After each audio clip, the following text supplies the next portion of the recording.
So it is my pleasure to welcome you on behalf of the FeBo team to our 21st FeBinar, the talks organized in the framework of our Year C project, FeBo. Following the FeBinar held 2 weeks ago by Marco Fonte, in which we took a comparative look at the cross-border cooperation, today we zoom in again on ancient Greece, specifically Thessaly. I would like to remind you that these FeBinars are a kind of think tank of our project. Our aim is to investigate the complex dynamic affecting internal and external border areas of ancient Greek federal states.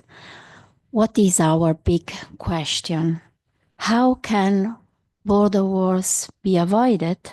And how can federalization processes contribute to this, if any?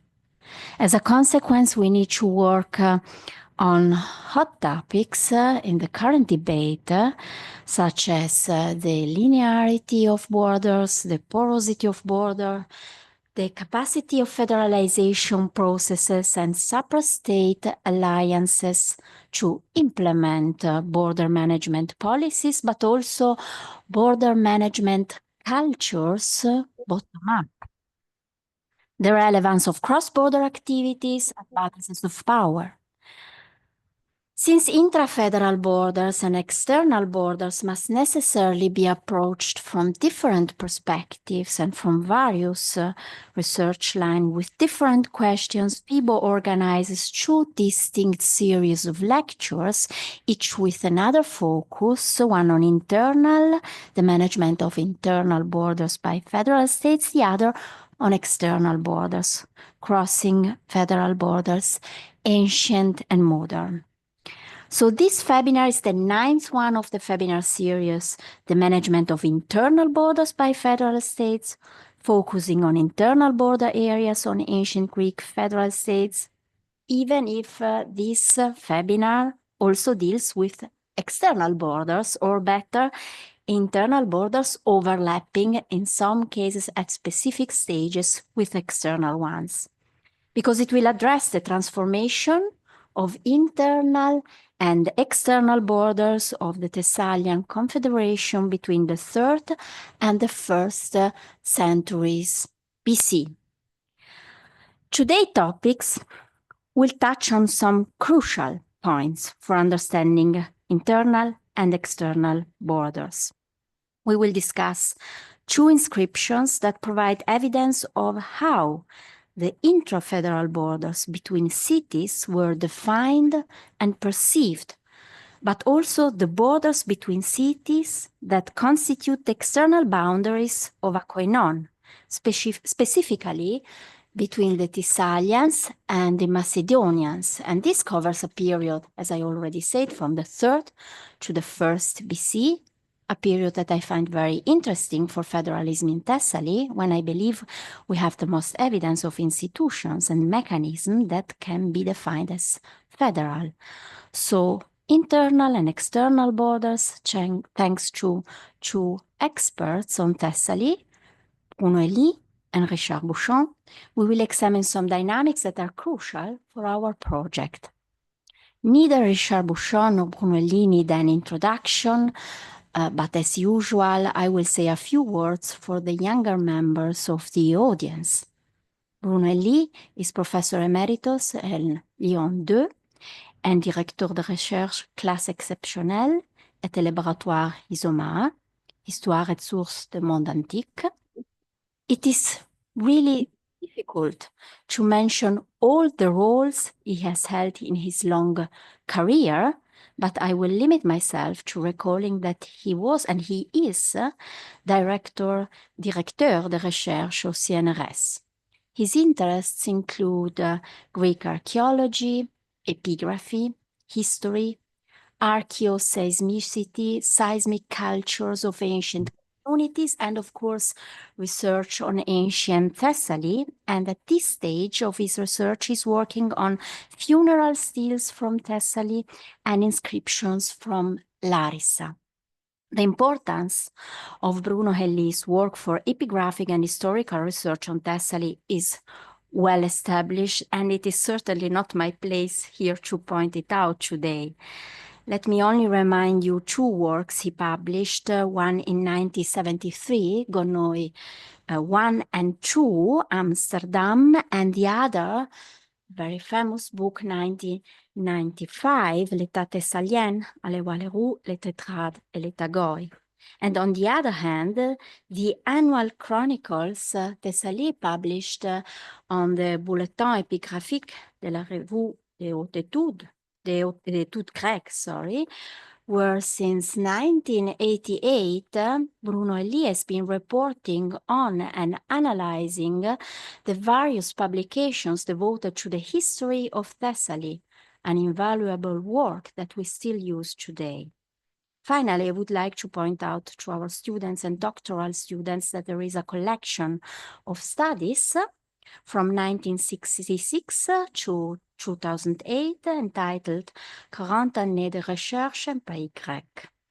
Bruno Helly today will give his talk together with Richard Bouchon, professeur d'histoire et d'épigraphie grecque à l'Université Lumière Lyon 2, whose research interests include epigraphy of Thessaly, epigraphy of Delphi, decrees and laws of the city, Hellenism in the Roman period, especially in Roman Delphi, history of federalism in central Greece, and historical geography of Thessaly, as well as social history with a particular concern with a specific focus on slavery and manumission.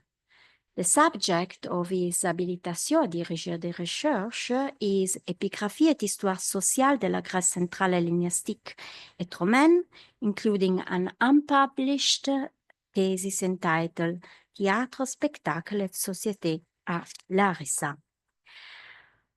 His current work includes inscription from the theater of Larissa, inscription from Tripolis in Perebeia, decrees and laws of the city of Delphi to be published in the Corpus des Inscriptions de Delphes, and he is responsible for the project of inscriptions in Thessaly.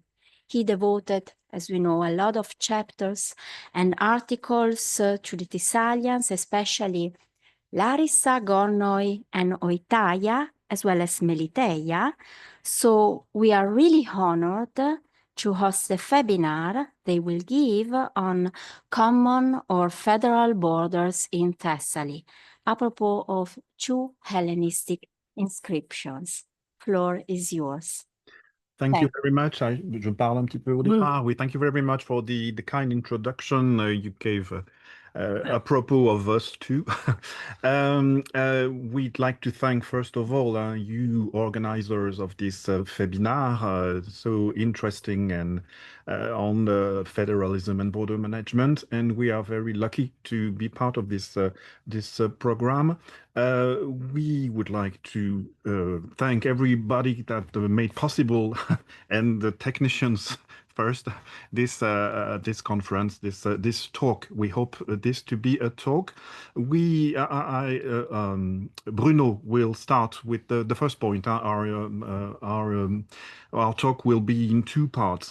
First, Bruno on border games in Eastern Thessaly, and I will talk about the northern border. We divided into two separate cas d'études, the federal borders in Thessaly. So you will see, we will talk about longue durée, long-term reflections, and some more specific events at the end of the Hellenistic period, and the question of the insécurité, as they say in France. So as you reminded, Elena, we are talking hot topics, as you said. We'll see that this happens in Thessaly too. So je donne la parole à Bruno to begin. I cannot change. Okay. Okay. The purpose of the first part of our presentation is to follow the stage of the separation between Thessalian and Magnesian from the eastern Thessalian plain in America Homer, Iliad 2, 49, to the Gulf of Volos for the middle of the 5th century BC on. Okay. You have here Demetrius and the area of the territory of Demetrius in Hellenistic time. Okay. The foundation of Demetrius is the essential point of this history. It gives the Manesian a new space in Thessaly. It is a letter for King Demetrius Poliorcetes to the Demetrians on the delimitation between Demetrius and Pheris territory. One copy was found in Dion in Macedonia, and is the image come from the volume of Pandermalis Dion, and the translation the text is from Mithiadazopoulos. King Demetrius to Ladamas. Ladamas is perhaps the epistates in Dion. Greetings. I have carried out the demarcation of the territory of the citizens of Demetrius and those of Phere, as they had instructed to me to do. I have therefore sent you a copy of the boundary marker erected in the year on the position of the marker.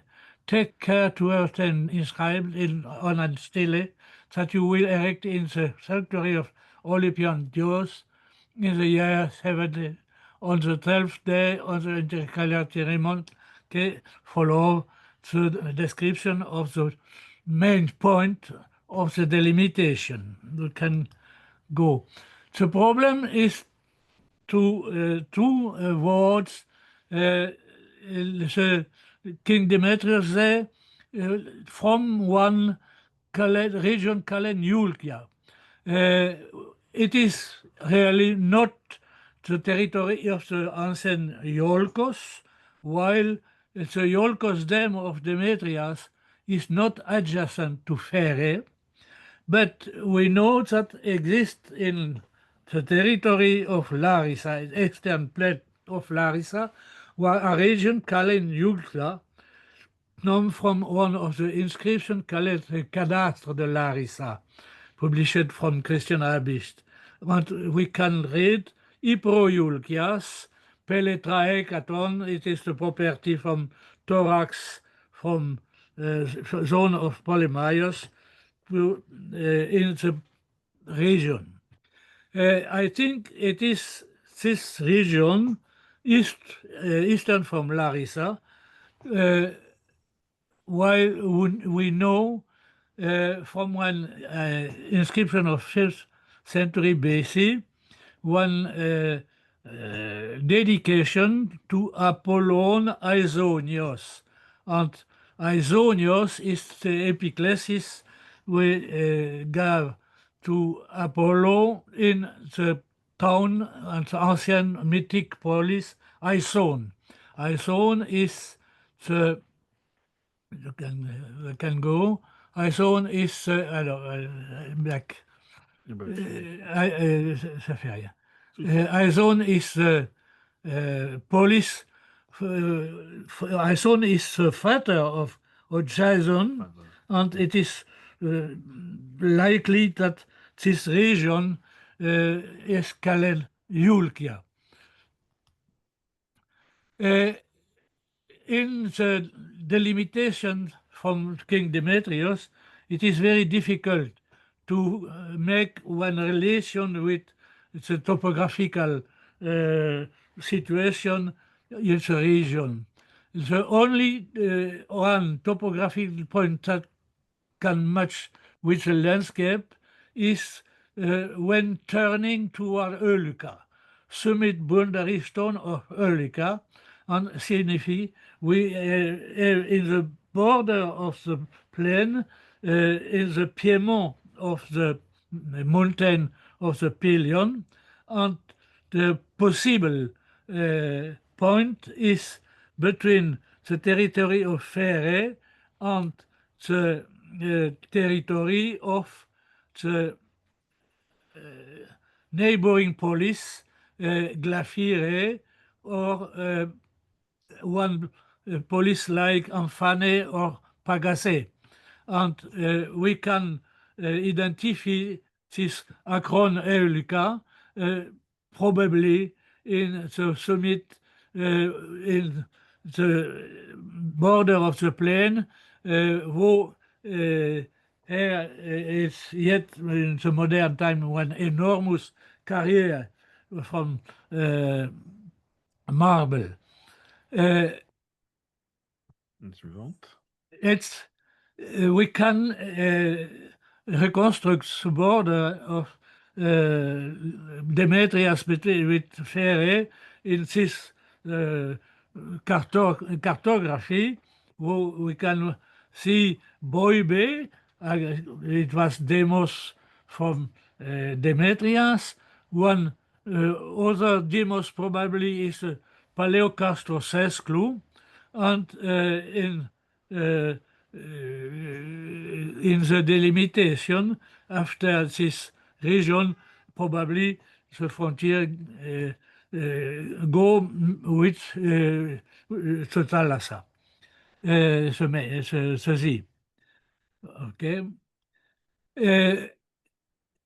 We can reconstruct the displacement of the post-Homeric Magnesian, one polyplanetos ethnos, and at the end of the 6th century, beginning of the 5th century, the settlement of the Magnesian is on the Aegean coast, not in the position we know from Homer, between Pelion and Ossa. And the magnesian tone is, in my hypothesis, Metone, the Korokaioi, north from Tempi, Evrimenei, Meliboia, Castanea, Spalota, or Lison, before the foundation of Demetrius.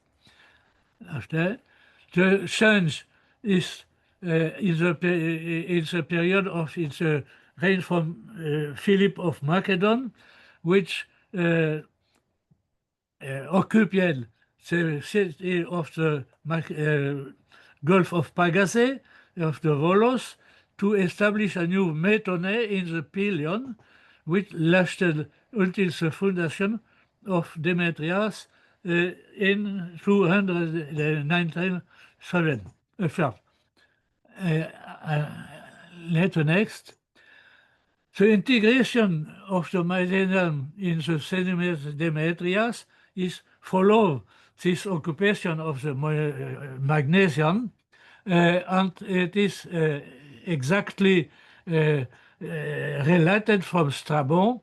The territory of Demetrius go from the Magnesian, the Volos Gulf, until the défilé of Tembi.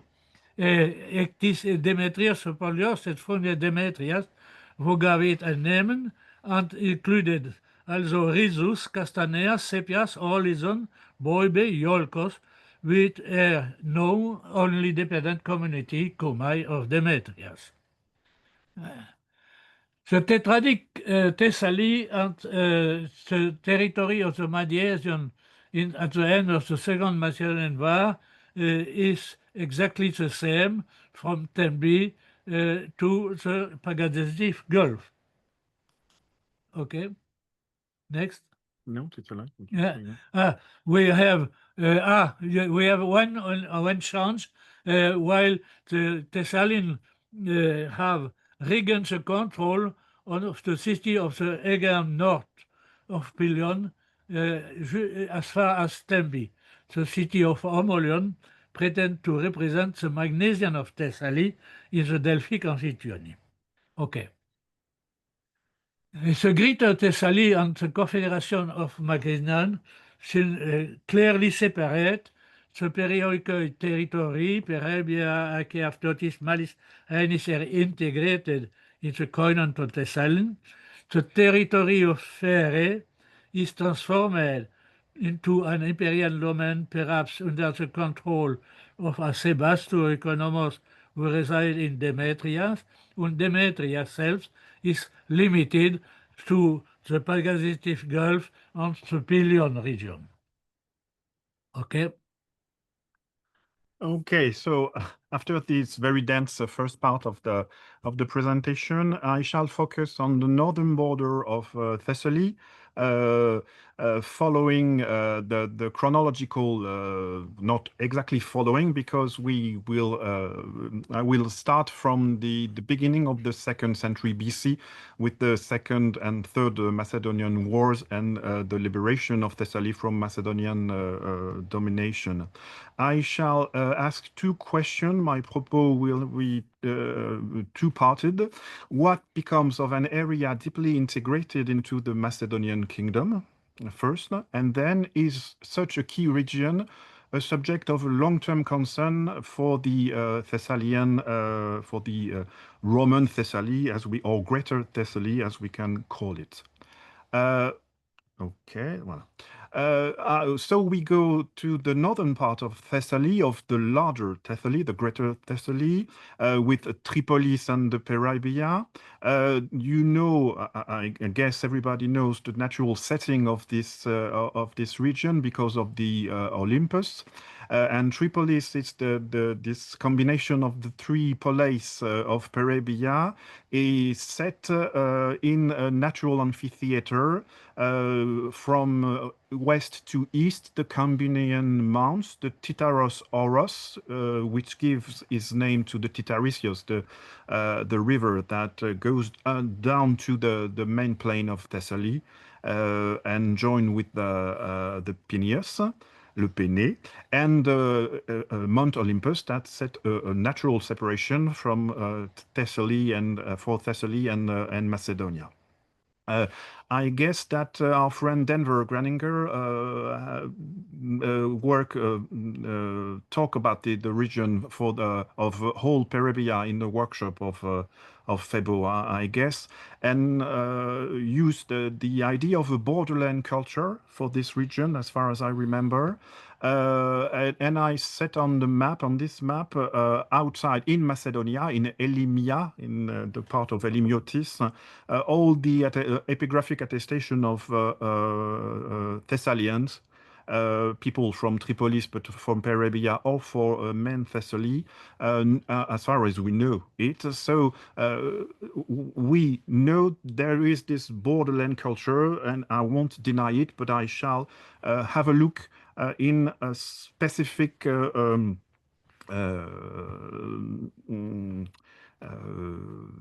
comment je veux dire ça? With specific events. So I shall explain myself. So Thessaly, à proprement parler, so to speak, is down in the plain, and Peribia, the mountainous Peribia, culminates with the Tripolis, with this amphitheater of Tripolis, as we can call it. So this is my next. I shall remind maybe to the youngsters in the room some dates of the historical setting for the region. First of all, of course, the act of Flamininus and the proclamation of Corinth that give freedom to Thessalia and Peribia, and allowed both the regions to organize as koina, as you all know, I guess so. Some years later, 10 years later approximately, at the so-called Conference of Tempe, at the separation, the borderline between New Macedonia and New Thessaly, the king Philip V was summoned to remain within the ancient borders of the kingdom, as we can read in Livius. Where is the? So 10 years, but 15 years later, at just before the beginning of the third and almost last Macedonian War, the loyalty of the people of Tripolis was not that good. So the Thessalians demanded hostages to prevent them from joining Perseus. Also in Livius. And we have a new inscription found in the city of Doliché. The Tripolis is the towns of the cities of Pythion, Doliché, and Azeros. And the city of Doliché, the excavation our Byzantine colleagues made in the late Antique part of Doliché had unearthed an yet unpublished, soon to be published in the corpus, but very fragmentary inscription that shows a letter of Perseus to the Dolichian community. So there are still, let's say, pro-Macedonian. So, you know, the way everything ends. In 167, Perseus is defeated by the Romans, and in 20 years later, the Macedonia was organized as a Roman province. So this border becomes from 148 on the frontier, a border of a Roman province to an organization that is free, the Peraebian and the Thessalians. I shall show the difference between the two. Second point of this historical presentation, and quick historical presentation, the most ancient inscriptions in Tripolis dated by Thessalian strategoi that allows to conclude that Tripolis is part of Thessaly are from the 140 and 130 for the time being. Maybe we find something more accurate, but it forms a terminus antequem for the integration of the Tripolis into the koinon of Thessaly. As for the other Peraebian city in south of Tripolis, the terminus antequem is the inscription in Delphi that shows delegates from Perabia into the Infectioni, supervised by a Thessalian from,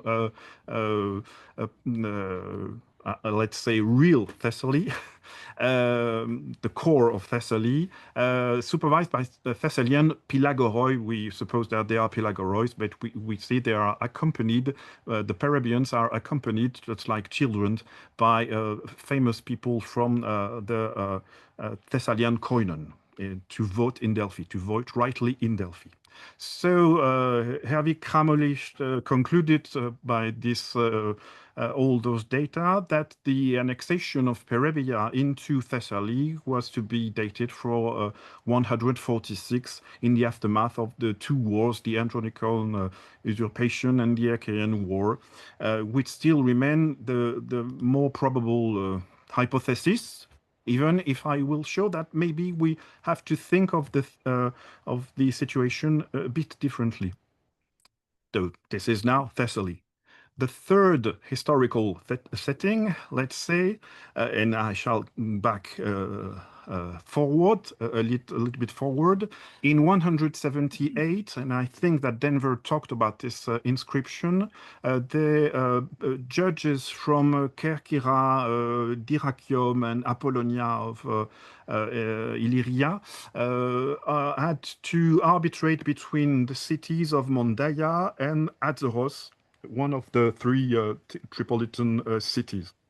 And the inscription, very famous, is dated by calendars from both Thessaly and Perabia, and federal authorities are mentioned in the intitulé of the inscriptions. This is the two cities that were in dispute, whose borders were in dispute. So the questions are, this is a common border of Thessaly and Perabia, just next to the kingdom of Macedonia for in 178, and still under the authority of the king Perseus. But which city is Thessalian and which Perabian? We always answer this question that Mondaia was the Thessalian one and Azeros the Perabian one. But maybe the question is not well asked. Maybe we can ask another question. Is any one of them has to be Thessalians. I will explain myself. We know that a few years later, a strategos of the Peraiboi is from Mondaia, so we know positively that Mondaia was part of the koinon of Peraibia, and I guess I suppose, and I linked the whole operation, the whole this inscription with another Thessalian Perabian action when they both occupied the pass of Petra. I think you can see it near Mount Titaros because it's the pathway to Pieria, up in the northern part of Tripolis, that shall go directly to Dijon and Pydna, and then Pella, of course. So they occupied this pass with common troops to prevent Philip V from intervening in Tripolis once again, and you know that 10 or 13 years later, the Thessalian demanded hostages to people of Tripolis. So what I suppose, my hypothesis, is that Tripolis in those years was a sort of, let's say, buffer state, buffer region between Macedonia and the new koinon, the new koinon, both of them, until the annexation of the whole region in Thessaly. You can see the map, the not very accurate map that looks like a big Pac-Man. This is a 50-man, old man joke. I'm sorry, but it looks like something like that. Thessalia is in the plain. Perabia goes down to the limits of the Macedonia, eastward and westward, and there is this buffer state, maybe under the supervision of both the koina. That's what I suppose, and this would be consistent with and let's go backwards with the autonomy Tripolis got within the Antigonian kingdom with the koinon ton Tripoliton we know at the end of the 3rd century BC, that was part of the kingdom, with the probable integration into Elymia and the region of the ancient kingdom of Elymia, as we can conclude from a Delphic decree for an individual from Pityon, one of the 3 Tripolis cities, that is designated as a Macedon Elymiotis. And this is consistent too, and this, let's say, autonomy and different treatment for Tripolis by the Thessalians and the Perabian is consistent too with the absence of any Tripolitan city in the common dedication or the delegates of Perabian cities made to Apollo in the middle of the 4th century BC, and we have the name of 2, 4, 6, 8, less than 10 cities. They all appear in the map with the red dots, and they, as you see on the map, they are the same cities that are attested as member of the Hellenistic Perabian koinon.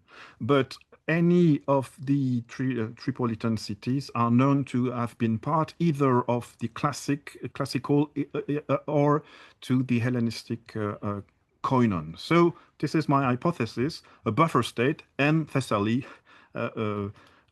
next took the whole part to become strictly, directly a neighbor of the Roman province of Roman. And this is the second part of this second part, with the inscription with the surveillance, the guard of the territory of Doliche, which is known by an inscription that has been published 10 years ago. You can see the number in SEG by our friends Athanasios Zafalias and Gérard Lucas, work on the whole region and historical geography of the Tripolis and the whole Valley du Titares. And I think we can get a better lecture, a better edition is forthcoming in the Corpus des Inscriptions.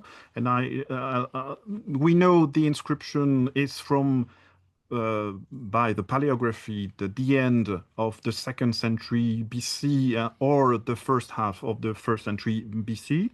And it consists in a contract between the city of Doliki and a Menon and his men, so that they watch and guard the Chora ton Dolicheon, the territory of the city, and the surveillance has to be along the borderline itself, Hotois, Tois, Oriois. We have no strict parallel of this, but it appears 10 times in the text, and so the surveillance has to be all along this route, this line, let's say. The first part of the text, and I shall not say much about this, is the finding fundings to ensure this security, this parafulaque. So Menon has to be paid 650 tetradrachms, and the payments will be trimestrial.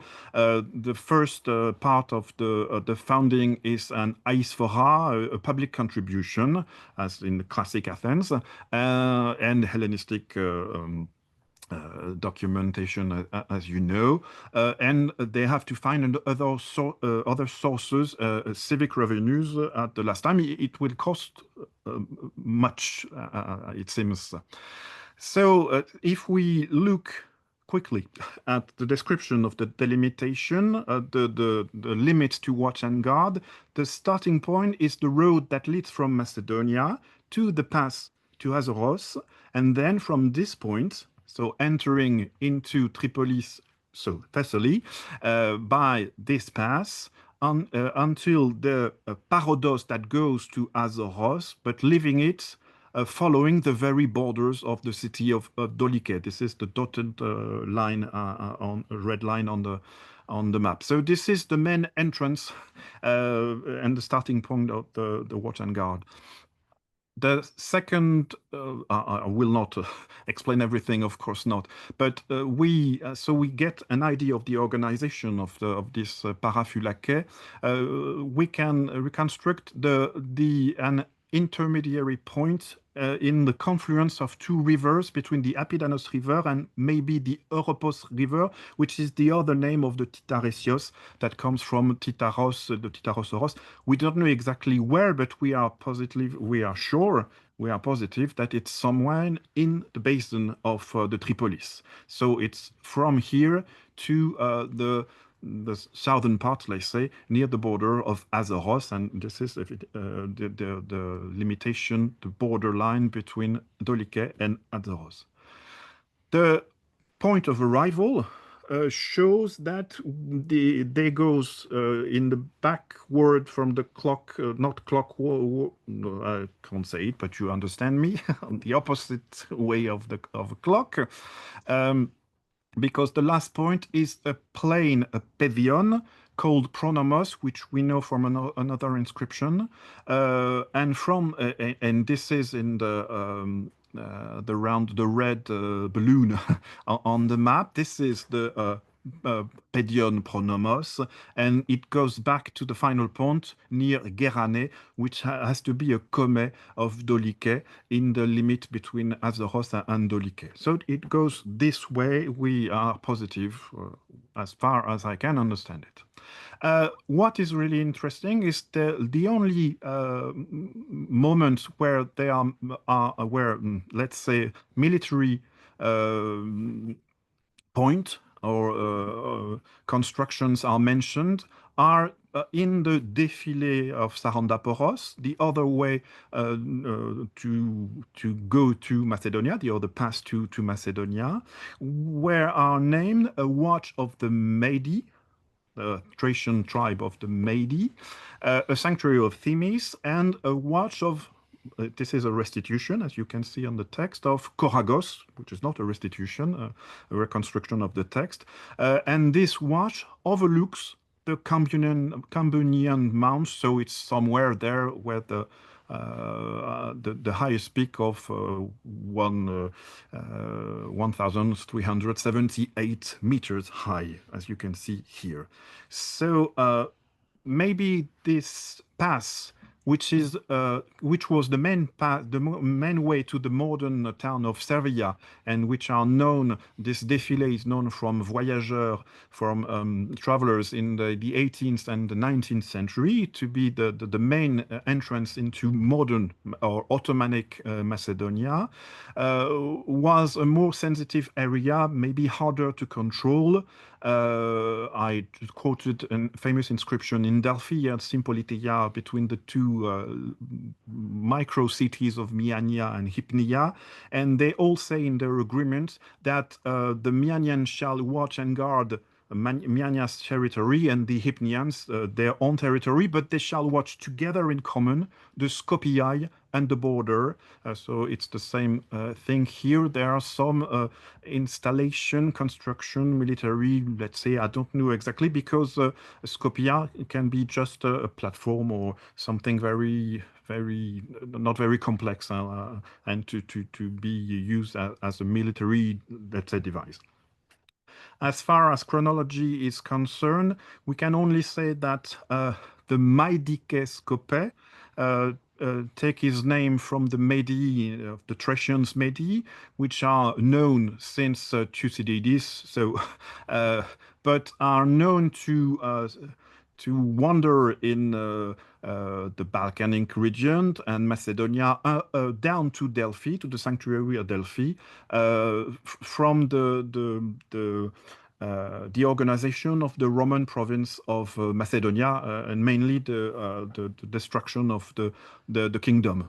So there are, I cite two texts, the famous decree from Lettere, the Macedonian city of Lettere, for the quaestor Marcus Annius, which shows that one of the commander of the Gallic troops and horsemen is a Medi, a Tipas, chief of the Medi. I don't know if I pronounce it correctly. And the famous allusion, a bit mysterious, of the destruction by fire of the temple of Delphi in 85 BCE, as it appears in Appian and in the Chronicle of Jerome. There are also specific areas to be watched and guarded with careful attention. Apart from those borderline, the Pedion I already mentioned, which form a borderline, let's say a border zone, a frontier. A zone called Arcyra that goes down to the limits of the city of Olosson, the southern part of the territory. The Aigetera, we don't know where it is, and the road to Pythion, as one can recall. So we can ask what kind of danger threatens the city of Dolike to organize such an to externalize the protection and surveillance of the city. We know for sure that it's after the beginning of the troubles caused by the raids of the Maidoi and the Thracian tribe, so it's after 140, let's say, and we all know that the Roman province of Macedonia was between 130 until the beginning of the 2nd century BC, a place where many fightings were with Thracian tribes. But what appears from the text is that the whole civic territory seems to be in danger. I say that specific areas such as the Pedion near the border, all the roads, the hilly areas, and the mountainous areas are to be protected. And it seems more probably that the menace is a local one. The text ends with the mention to protect all the inhabitants' property that could be violently destroyed.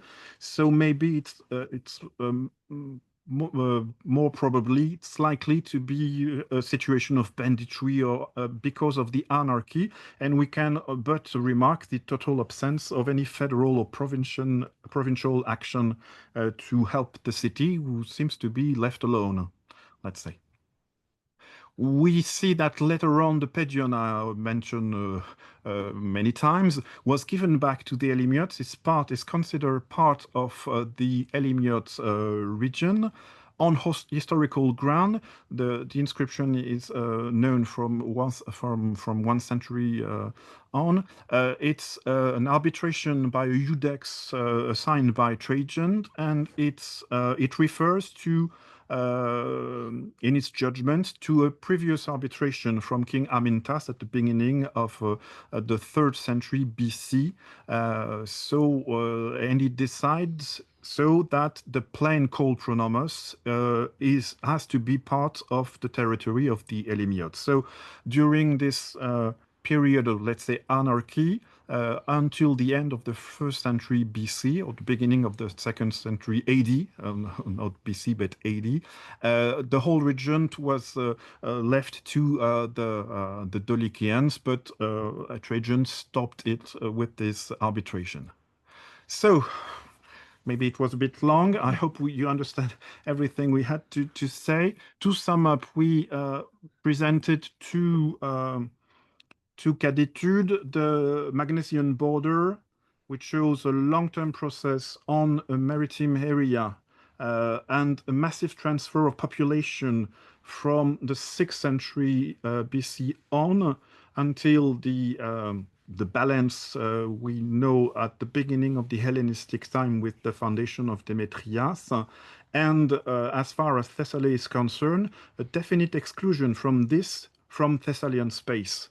Despite many probable attempts, so as Bruno said, the Magnesians from Thessaly and the city of Molions that were part of, let's say, a strategy for the Thessalians to regain the votes in the Amphictyony, the whole regional vote, and we can suppose, guess for sure, with certainty, that they try to eat, let's say, the Gulf of Pagasae to integrate it into the greater Thessaly. As far as the Tripolitan border is concerned, it's the same situation of a deep integration into the Macedonian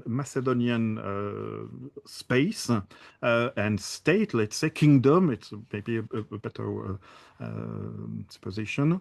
The same one, and Thessaly showed that it can gain effective control over it as long as the Macedonian kingdom was a menace to Thessaly. But the situation in the first part of the 1st century BC, as shown by the inscription of Doliche, shows as the better part a relative autonomy of this Tripolis, or even of the cities, and a sort of disengagement even in such a time of crisis. And this is my conclusion, our conclusion.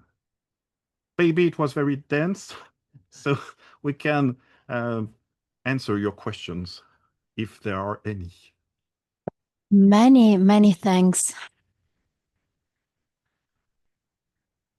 Many thanks to Bruno Helly and Richard Bouchon for giving this wonderful webinar.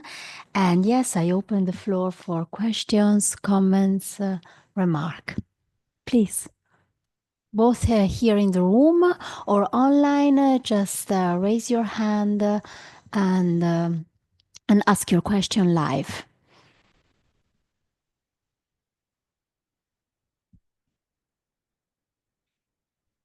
Don't be shy, and you can ask your question in German, Italian to Bruno, Greek.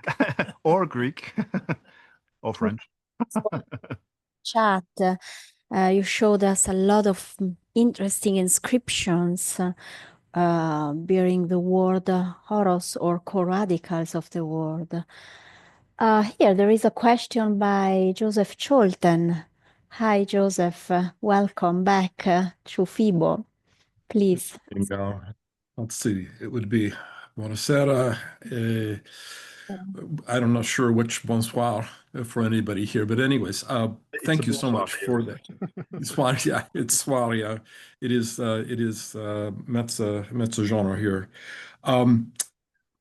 Thank you so much for both of these fascinating presentations. They raise so many interesting further questions, and they add further depth to our understanding of many of the issues that are adumbrated in this entire series, the FeBo series. I'm thinking in particular first about Professor Helly's presentation and about the light that it sheds on the relationship of magnesia to Thessaly more broadly, and the whole question of Demetrios as well. And you came back at the end, Professor Bouchon, to talk about the Amphictyonic Council, and reflecting back on the presentation I gave a while back. One of the most fascinating documents from the period when the Aetolians were the dominant in the Amphictyonic Council is this one which shows the peak of the Aetolian vote claim as being 15 votes on the Amphictyonic Council. And it is always the question of whether it's 221 or 217, unclear. We won't satisfy that here now. But it certainly that was in the context of conflict with Philip V, the so-called, I think, the Symmachikos Polemos, the social war, and what it has me wondering again too. You generally, where are these votes that the Aetolians are claiming, and makes me think, that there may be some things going on in the background there. Not so much in the context of Aetolian conflict with Macedonia, but necessarily also with Thessalians internally, various segments of the Thessalian, what we will later call the Koinon, the Tetrads, etc. You may well have the Parabians somehow, trying to associate with, or showing up at the Amphictyonic Council to associate in a way to demarcate themselves, or maybe Magnesians are again trying to reclaim, etc. It's an open kind of a question, but just the general picture that Professor Helly has painted for us of an extremely complex relationship over a long period of time between the Magnesians and the rest of the Thessalians. To me, it's very enlightening. So I don't know if you have any further comments, but that was something I very much appreciate. Thank you very much. I shall translate a few minutes. Donc, Monsieur Chorten parlait des voix amphictyoniques, des 15 voix amphictyoniques sous Philippe V pour les Aetoliens, et donc estimait qu'il y avait probablement des choses extrêmement complexes qui se jouaient dans ces espaces-là, dans la Thessalie tétradique aussi. But unfortunately, we don't know the exact situation because of the lack of documentation in Western Thessaly. But there are some few texts from the middle of the 3rd century that may be quite hard to read, to say the least.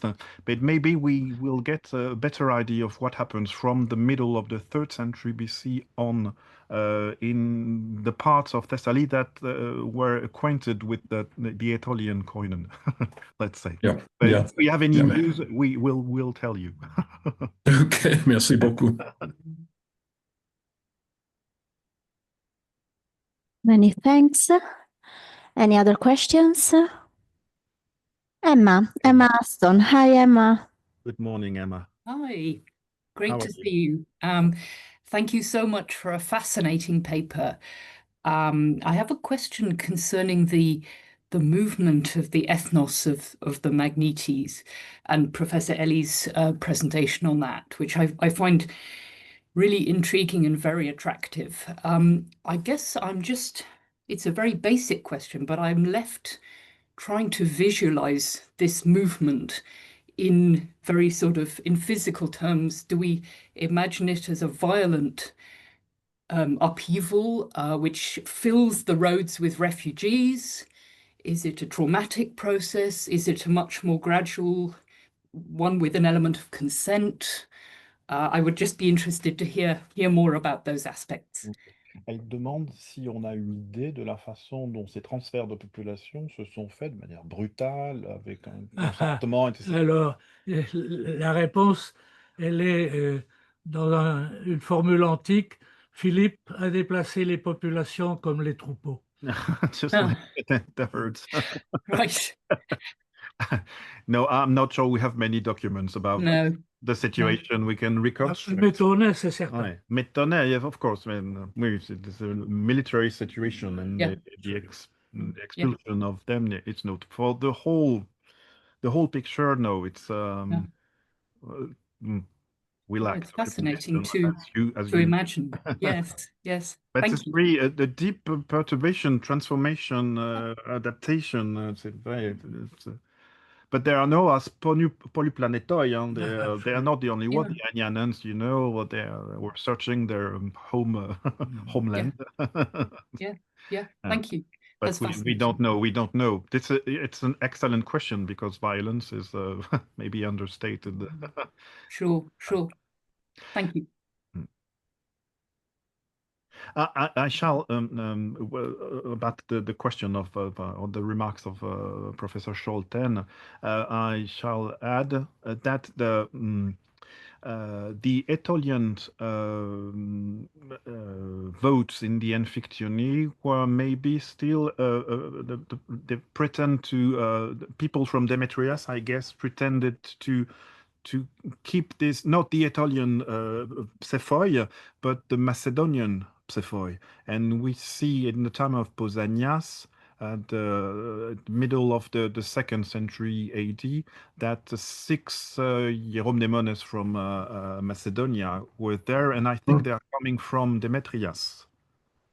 Because the ancient Magnesians, they were integrated into Thessaly, and I think I'm positive that we have to think about this on even longer term. And this makes sense also, just to add on further that if you look at the Second Macedonian War and the aftermath of the Second Macedonian War, the Aetolians get on the wrong side of the Romans because they want Demetrius. And the war with the Aetolian Roman War begins with the Aetolians trying to grab Demetrius as well too. So I think that you may well indeed be right on the nose, as we say, for that as well too. So thank you for that. So everybody wants to get Demetrius. Of course.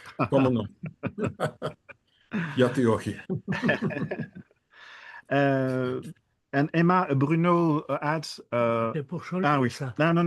No.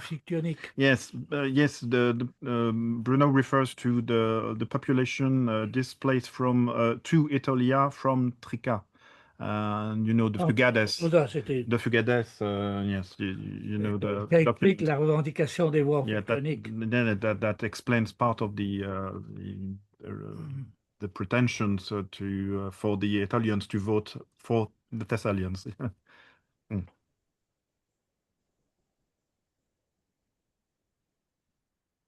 Thank you. Any other questions? So in that case, I take advantage of my position. You showed us a lot of very interesting inscriptions. I'm especially interested in, I think it was the first or the second one you showed us, third or fourth slide, the one from Cato Calamacchi, where there is this very interesting word, Oresteiatas. Yes, this one. I guess this is an apax. It is understood as the ethnonyms of Oresteian in Arcadia. Okay. Bruno does not agree with this such an interpretation. No, it's not impossible. It's not likely. It's unlikely. Because Arcadia is far away, but Arcadian can travel. Il n'a pas sa place. Je sais pas. But we are still working on the text. And there will be a new edition. Yeah, and Bruno has another idea, another interpretation. So maybe we can for a publication soon to be published. Yeah. I don't remember which one, to be honest. Thank you.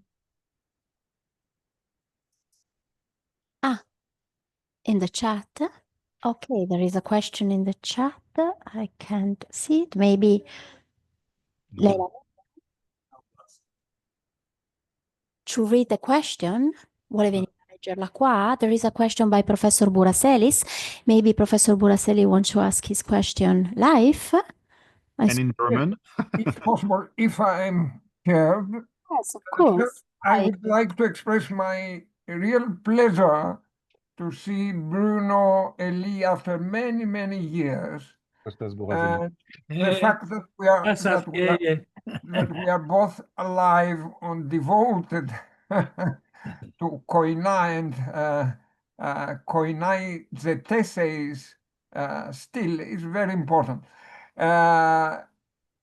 Thessaly is a very complicated situation, and this has become clearer through your presentations. I would have only two remarks on the second part of the presentation concerning this inscription from Doliche mentioning the existence of a guard under this menon. I would only ask which would be the direction to which the people should be protected from the north, from the area of Macedonia. How would you understand it? And second, I would only like to ask if there is any numismatic aspect that would be interesting in respect to your research. Can we find any numismatic impact of this, let us say, disintegration of the Thessalian state or not? Thank you very much. Thank you, Professor Buraselis. As far where the danger comes from, I think it appears that it comes from any part of the region. We focused on the road from and to Macedonia, of course, but there are all the borderline is to be watched.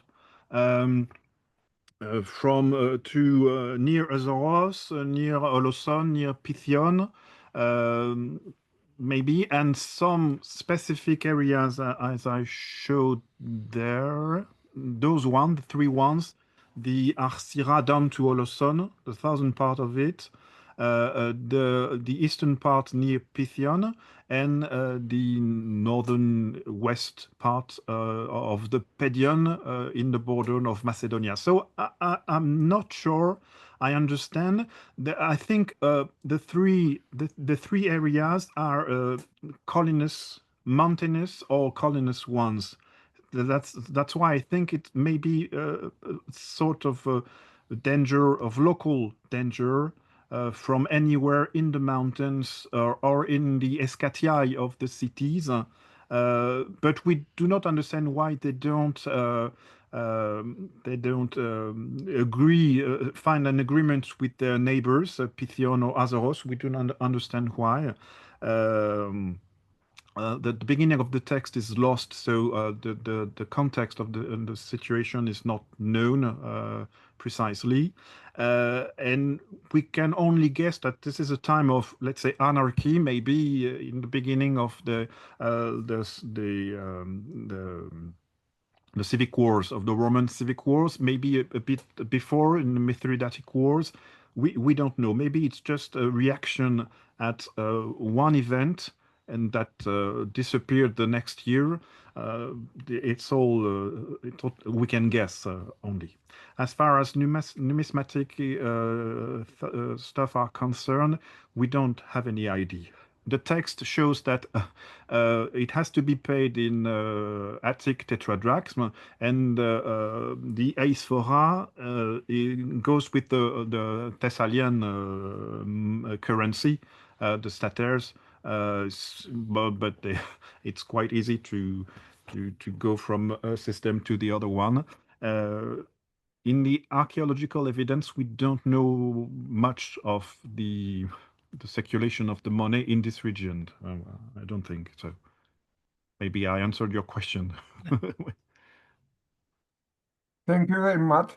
I would only add one remark that might help you find some other interesting points in this inscription.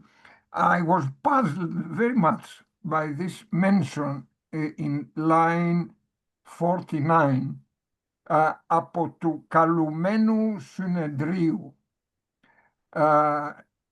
from the point, from the so-called Synedrion, actually Congress. Of course, it was no Congress, but might it be that here we have a topographical reminiscence of a place of meetings of a local koinon?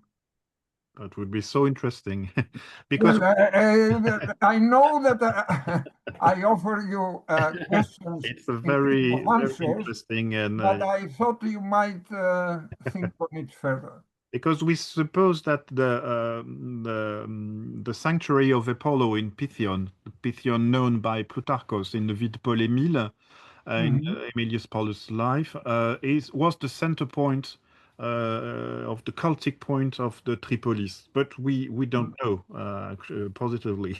So that can be, because it's somewhere in the Escatiae, it can be such a common place, a gathering place for the Tripolitans. Thank you very much for this hypothesis. We didn't. A point, we understand, a natural border. Yeah, natural border, of course. Is an ideal place for meeting. Yes, well, the meeting in the boundary, in a sort of boundary market of place or boundary agora. Keep that thought in your mind. Yeah, perhaps thank you very much. Then we will. Thank you again for a very dense but also very interesting presentation. Thank you. Thank you. Any other questions or remarks? So in that case, thank you again for this wonderful webinar. To Professor, I'm very grateful to Professor Helly and Professor Bouchon, and to all those contributing to the debate.